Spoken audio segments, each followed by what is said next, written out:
was very young, I have always wanted to be in a band and to play music. And I started out playing piano and then eventually started playing guitar. Country music has just always been a part of my life, and it's what I play, it's what I sing, it's what I feel, it's what I love. I developed a lot of musical skill because of the time element that I had to work with. Summertime is so very busy here, and wintertime there's a lot more time to spend and sitting behind a guitar and with a sound system working on the music. For me, music is an inspiration, and it's really hard to sit down and write a song. They have to really come to you, and then you have to sit down and spend the time with it. And when they come fast, and they're few and far between, but they come fairly fast. And so you just have to sit right down and give it the time. And would you give a nice Anchorage warm welcome to Mr. Dave King? He's going to come up and sing some songs for us. I love performing live on stage in front of people. It's an exhilarating experience to be standing up there and just speaking directly to them. I feel I can speak from my heart more truly through a song than any other way. And feeling them move with your music and react to it is just something that really turns me on. Well, I was born in Longview, Texas, in 1965, and shortly after that, my parents moved to Alaska. I was about 1 year old when they moved up here. We moved to Soldotna, Alaska, which is south of Anchorage, and lived there for several years, and then moved up into this area. And my parents are missionaries. My father was a pilot, trained as a pilot mechanic. And we lived in the bush. Flying was a very important part of everything we did. And every day we were in the air doing something or another. The family airplane was like the family station wagon. I first started learning to fly when my father thought I was old enough to reach the pedals. Started flying more when I was 16. And got my first airplane when I was 17. It was really neat because this small community we lived in, the three closest friends I had, we were all becoming pilots at the same time, and we all used our father's airplanes. And we'd go all over the place at night in the summer, because of course it was daylight all summer long. And we always used to joke that we'd go bar hopping at night with the airplanes, and we'd go from one gravel bar to the next gravel bar on the river. It was a lot of fun. Ever since I was old enough to appreciate the ability to be your own person and have your own business, I've always wanted to have an air service. I'm the chief pilot here as well as the owner, and I have several employees under me that work in the office, that help fly, that help with the maintenance, and keeping track of all is a pretty big chore for one person to do. This is my baby. Her name's Ellie. I've had Ellie since she was 4 months old, and it's not so much that she likes to fly. She loves to fly, but she just got to go anywhere I go. That's her big thing, is to be with Dad everywhere, right under his feet all the time. The thing that I like the best about the flying is the variety. I mean, from day to day, you're doing different things. You're seeing different scenery. It's not the same thing twice. Never the same thing twice.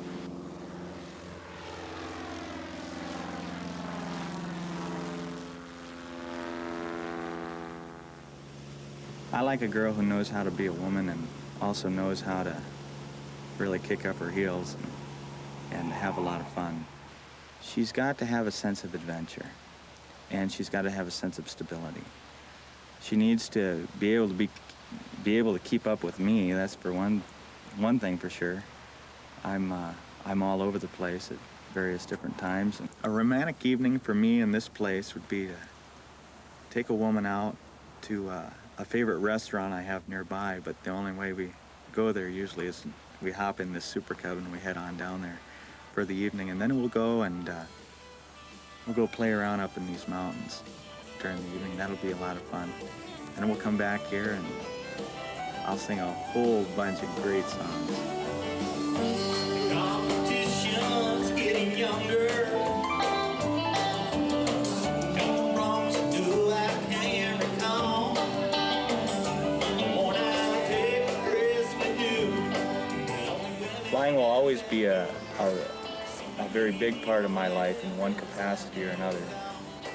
However, there's a dream that I have to be a musician, and country music is something I love very much, and so I plan on pursuing some kind of a career in country music, and I'm sure flying will play an important part in those goals as well. If I can't do anything else, I want to sing.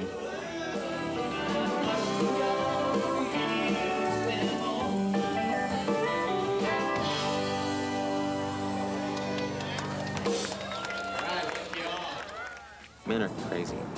We can be very crazy. You get a bunch of us together and we're even crazier, so look out. An extreme skier fears death. That's our greatest fear. And a lot of times you find yourself in a bad position or a bad place where fear may be causing hesitation. And hesitation is not a good thing when you do the things that we do. You should actually be thinking about absolutely nothing and going for it, not letting that avalanche get you, and staying on top of things, because one mistake might mean death. Yeah! I've done so many exciting things that I've hit the limit of my adrenaline so many different times that I can't really pin down one most exciting experience. But it's that moment when you're maybe 50 feet off the ground, sailing through the air, or maybe it's that moment you're this close to death. There's a certain state you get to where you're maxed out. Yeah! You can't feel any more sensation than you're feeling at that point, and I've had that feeling many times. Woo! I'm a ski bum. I ski every day, all winter long, and I pretty much live to ski. I work in the summer just so I can ski. I spend about half my year in Juneau, and the other half of the time I spend in Sitka. I usually am a commercial fisherman, and this summer I decided not to fish and to do something fun like this pedicabbing. This is very fun. Way to spend a summer. Welcome to Juneau. This is our capital city.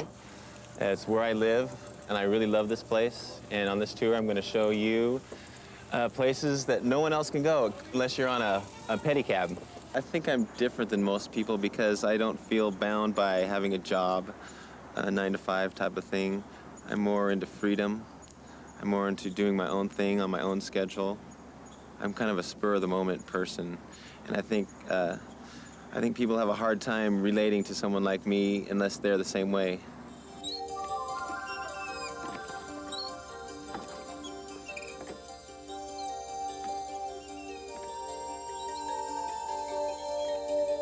Our business is in a perfect place right now.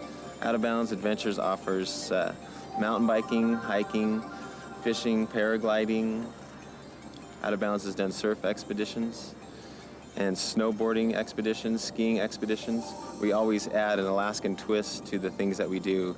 You may come up here to go skiing, but you guaranteed not to just be skiing. We're trying to attract a different crowd of people, younger people, fun people who like to do exciting outdoor things and not your average tourist who comes to Alaska on a cruise ship. My philosophy on life pretty much has been given to me by the things that I do. I mean, I risk my life, and I think that teaches you how to think. I think that carries over into everything. I've been paragliding for 5 years. My business partner, Bruce, and I got our hands on a paraglider one winter, strapped ourselves in without any training, and jumped off a mountain. We didn't know what we were doing, but everything seemed to work out, and we taught ourselves how to paraglide. Paragliding is the most amazing thing that there is, I think. You can actually fly with the eagles, and sometimes we'll be flying along on the mountainside, and there'll be one of our eagle brothers in a tree, and we whistle at him, and he whistles back and flies out of the tree and comes flying with us. I think the first time an eagle came and flew next to me when I was paragliding, I was still so afraid to be in the sky that I didn't really pay much attention to him, but I'm sure the eagle is having a great time watching me learn to fly because I was a little awkward in the sky. And he just kind of came over and checked me out and realized I wasn't a very good flyer and went off and played with people or birds who could fly better. I know I would like a woman who does a lot of the same things that I do. Very adventurous soul, free-spirited, lives for the moment, loves life, and also likes to be alone and not surrounded with other people. Romance to me is not going out in the bars. It's not being around other people. It's just being with one person, away from everybody, and just trying to discover what the other person is about. A perfect relationship for me would be one where there's a lot of trust. You don't have to worry about the other person. You know that they're fine on their own, but at the same time, you still really like to be with them. Also, what's important to me is to have time to myself, to think, and just to maybe do something crazy that I know other people wouldn't want to do. Actually, what would really get me more than anything is if somebody cooked me something good to eat. I'm driven by my hunger because of the things I do, very physical things, and if someone cooks me something to eat, I melt. The older I get, the less chances I take, and I'm starting to become smarter. I think that's a natural thing. As a man gets older, he starts to mellow out. I'd like to see the business that I have started get bigger, of course, but I'm very happy with the way things are. We're doing the things we love to do, and as we get older, I think what we want to do may change. I'm not exactly sure what I'm going to want to do in 10 years. Maybe I'll be into some other sport, or maybe I'll be more into relaxing. I don't know, what do people who are 40 years old do that's crazy? I think I'll always be crazy.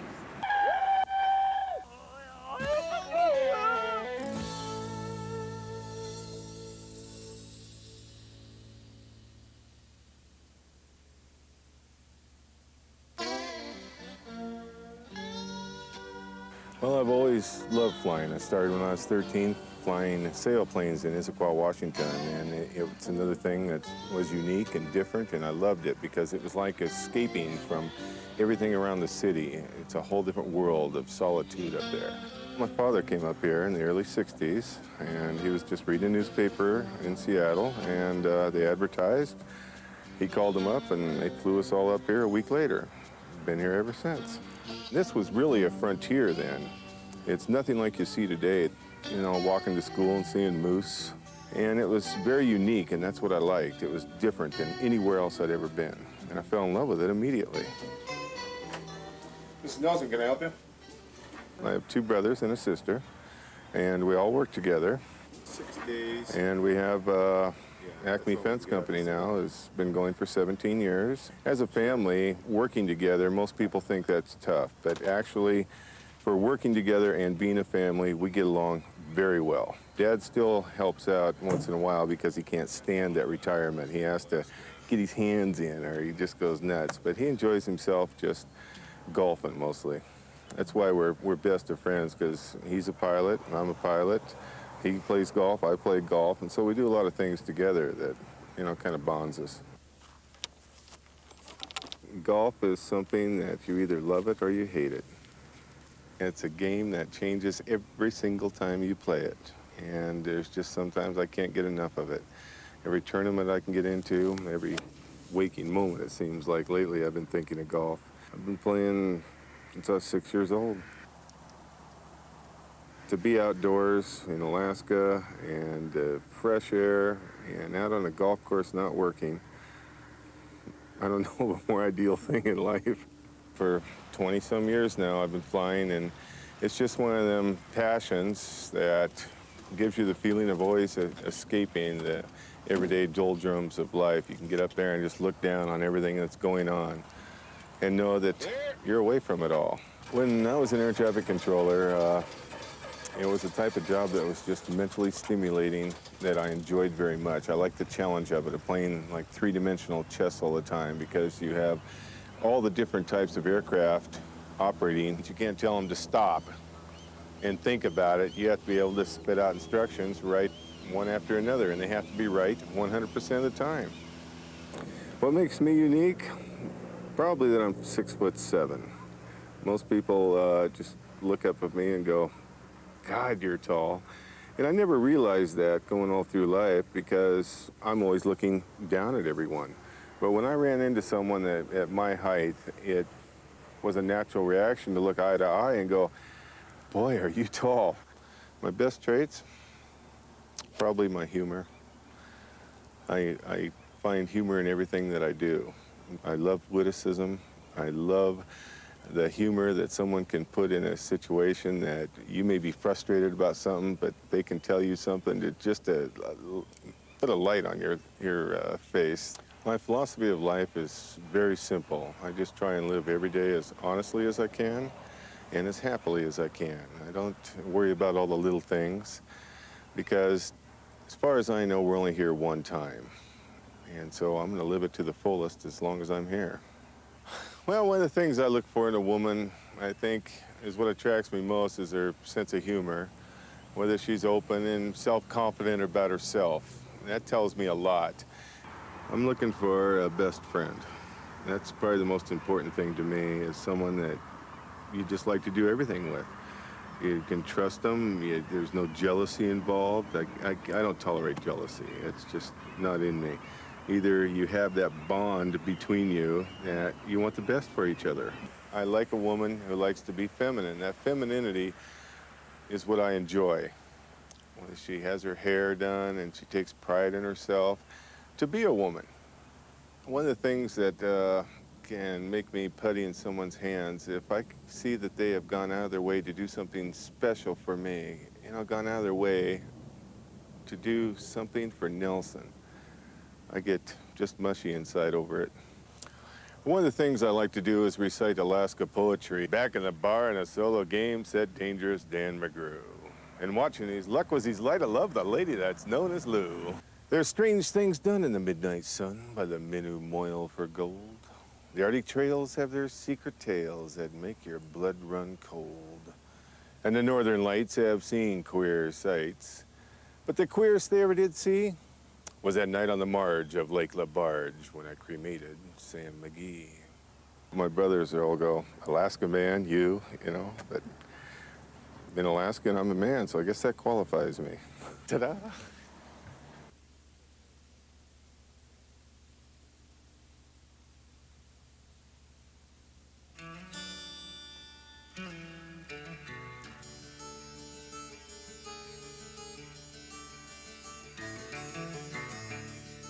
My photography really started to get an interest in it about 5 or 6 years ago. I was lucky enough to catch some fabulous northern lights over Anchorage, and at the time there wasn't very many photographers successfully getting good northern lights shots. And I showed them to some people, and people kept asking me, oh, you know, if you've made an enlargement, I'd buy one from you. And you hear that time after time after time, and of course you start making enlargements and selling prints, and so that kind of got me hooked. A lot of the animals that I can shoot easily, maybe say like sheep or moose, you're always looking for that ultimate shot where the lighting's just perfect or there's something particularly unique about the situation. I've had a few pictures published. Had just one in Alaska magazine. Had the Anchorage phone book cover. Had 5, 6 in the Anchorage Daily News and the cover of that, the Metro cover. And for a living, the last 6 years I've been estimating for a small construction company. I always tell people I gamble with my boss's money. It's not a bad way to make a living, you know. With the job, I've managed to get quite a bit of freedom, so if the lighting is particularly good or something in particular I want to try and get photos of is available, I usually can finagle a little bit of time away, go out and chase after sheep or something. From my earliest memories, I've been around guns and hunting. I think I shot my first ruffed grouse back in Minnesota when I was 6 years old. Hunted deer out in Montana when I was like 9. About 5 falls ago, I went out on a sheep hunt, and I was coming back to my truck, and I come walking up out of this canyon, and just before I left the bottom of the canyon, there was a stream bed. There was these fresh grizzly bear tracks. I thought, well, that's kind of interesting, and I followed them a ways, and there was this beautiful, clean print in the mud. So I made my track alongside of it and took a picture of this bear track, and I followed up this river bottom and followed these tracks, and thought, well, it's probably, you know, several hours at least old. And all of a sudden, I see these nice little round ears and this big round face looking at me over the brush, and beautiful blonde toplat-colored grizzly bear. And I pulled alongside him with a pistol and shot into the brush about 5 feet to his right. And you're looking for that sharp, loud report out of that .357 mag, and it's like a pop gun. Anyway, he hesitated, turned and disappeared in the brush. Never saw him again. I've been told by a lot of people I was an idiot for not shooting the bear. It seemed like a reasonable gamble that he really didn't want to mess with me if I gave him enough encouragement not to. And I was raised in a conservative evangelical church. To me, as far as the spiritual connection, I look at this and I see the spectacular beauty and the design, the detail, and I'm just real thankful and give praise to the creator of it. As far as a relationship and marriage, I won't go into a relationship with somebody that doesn't have very strong morals, who isn't comfortable with themselves, doesn't have the stick-to-itiveness that's necessary in a relationship. I think I can bring stability. I tend to be, and I've always been pretty stable. I've never gone off on any wild tangents as far as drinking or drugging or, you know, any of that type of thing. And I think that's important. Hopefully somebody out there does. Honesty to me is very, very important. You can work with somebody who's honest. Somebody who's a snake in the grass and will smile to your face and tell you something, and it's absolutely not true. It's not what they feel. It's not what they believe. They say it because of whatever ulterior motive. I don't have a lot of patience for that or respect for it, really. It's a magnificent state. I've been here now since June of '83, and it feels like I barely scratched the surface as far as places to see. As far as getting tired of it, I haven't yet.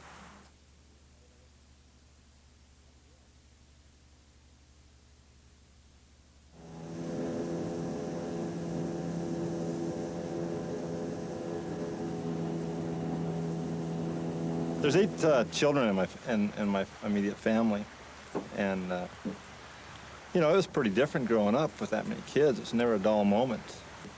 When I was growing up, I was a hellion. My mother was hanging some clothes out on a clothesline, and I was just raised in holy hell. So she tied me up in a chair, right? So I'd stay put and maintain for a little bit, and I chewed the rope in half and still got away. She couldn't tie me down. I'm a lineman, so, you know, my work entails building transmission lines, working in town, putting in underground, everything basically from generation to the building. When they build transmission lines, they don't build them normally where people can see them. They try to keep them back where they're out of sight. So you get to travel up in the mountains and the hills and work outside all the time and see a lot of things. There was a while before I had children that all I did was travel. But I've had enough of that. I like to stay around Anchorage. So 90% of my work is in Anchorage. Hi, my name is Andrea, and I am 8 years old, and I love riding horses. And my dad is sometimes stupid, but I love him. You can't tell him that, sweetheart. Andrea's the oldest of the 2. She's 8 years old, and she's just a bundle of energy. She's just going continually. Anthony, on the other hand, is just the opposite. He's kind of more laid back, and he's 4 years old. You know, I have 2 things that I'm really proud of. One is how well I have succeeded at the job that I do. I feel that I'm very good at it. The other is my children. I got this boat in 1990. For the longest time, I wanted a boat that I could run up and basically just run rivers with, because it's like, you know, there's a lot of things that are inaccessible up here by highway, and with the boat, it just adds that much more that you can see. I was driving by this boat every day on the way home from work, looking at it, drooling, and finally one day I just said, that's it. I just wheeled in and bought it and drove home with it. I guess what I'm looking for in a woman is basically somebody that'll be there when I need her, or you know, or I can be there for her. It's very important that she likes children, or we're not going to get very far. And she's going to have to, I would think, have a lot of patience with kids. Dad, and what is that for? Our Diamond High School. You're not supposed to point that out, son. My idea of an ideal date would be, you know, maybe for sure dinner it would include dinner, dancing, maybe a movie. I think trust is the utmost importance. I think communications, of course, has to be there. I'm fairly easygoing. It takes a lot to rattle me. I'm understanding, I think. How do I feel about my sisters? Hey, here they are. Well, I think Marvin's a good catch because he's just a really neat guy. He has lots of different interests. You know, he goes and he works on a pole, real rugged in Alaska. He goes fishing, and then he'll come home and he'll bake an apple pie for his kids. Or he also has a garden where he raises tomatoes. He golfs. He's just highly diverse, just a really neat guy. I think Marvin would make a great husband, a great catch for somebody out there because he offers so much warmth to a person, would offer a lot of security. He's a lot of fun to be with. He not only looks out for his own happiness, but he looks out for the happiness of everyone that's around him. I think that putting Marvin in AlaskaMen magazine, I mean, I hope he meets somebody really nice.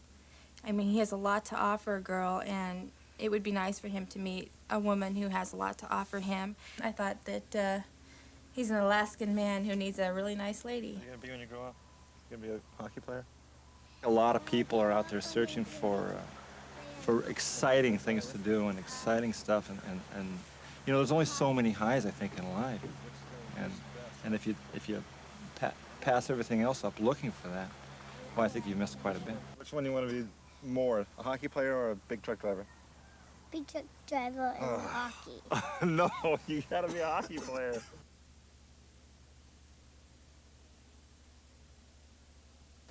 I arrived in the AlaskaMen magazine by a friend of mine. She kind of got an application and filled it out and sent it in, and as she felt that I needed to meet somebody. We were watching Oprah Winfrey, and they were the special was on the AlaskaMen magazine, and they were interviewing the Alaskan men. And so, as a joke, she got it for me, bought me the magazine, the Alaskan Men. I was attracted to Dennis in the article of the Alaskan Men because of, number one, the way he looked. There wasn't a real good picture, but, you know, blonde hair, blue-eyed, which was completely out of character for me. The fact that he was in the restaurant business, because I was also, and I figured we would have that in common. And the last line of his article said he was a hopeless romantic. And I hadn't met any of those yet. The day I got his first phone call, I did not have a clue who he was. I didn't drink, so I knew I couldn't have gotten drunk and give my phone number out. So he said, "This is Dennis Petty." He said, "This is Dennis." And I thought, I don't know anybody named Dennis. He says, "You know Dennis Petty from Alaska?" And I thought, oh my God, it's one of those guys I wrote. Together we run the Caribou Cafe in Glen Allen. It's been the family business for going on 12 years, 13 years now. There's not a lot of couples that could work together day in and day out and never really get away from each other, but it works for us. I never had any doubt at all from the first day that he was going to be a wonderful father to those kids. You know, it was just kind of something that was meant to be. This is our daughter, Amanda Ray Petty, and she was born in October of 1990. 1990. When was she born? 1990. 1990. It's what happens when you have a wedding night. He's a very good man. He's got a good heart. He's very good to me. He's honest. He's very hardworking. I've never met anybody like him. And I doubt very much that there is anyone else like him. He's a very, very good man. The whole thing has been like a fairy tale. For 10 years, my life had not changed. I was in the same job, doing the same thing, still scraping to get by, in the same home. And I knew all along that, you know, 10 years from that point, I would be doing the same thing. And I always knew there was something else that was going to happen to me. I had no idea what it was at all. Thank AlaskaMen's magazine for, yeah, you know, helping us find each other. So it does work.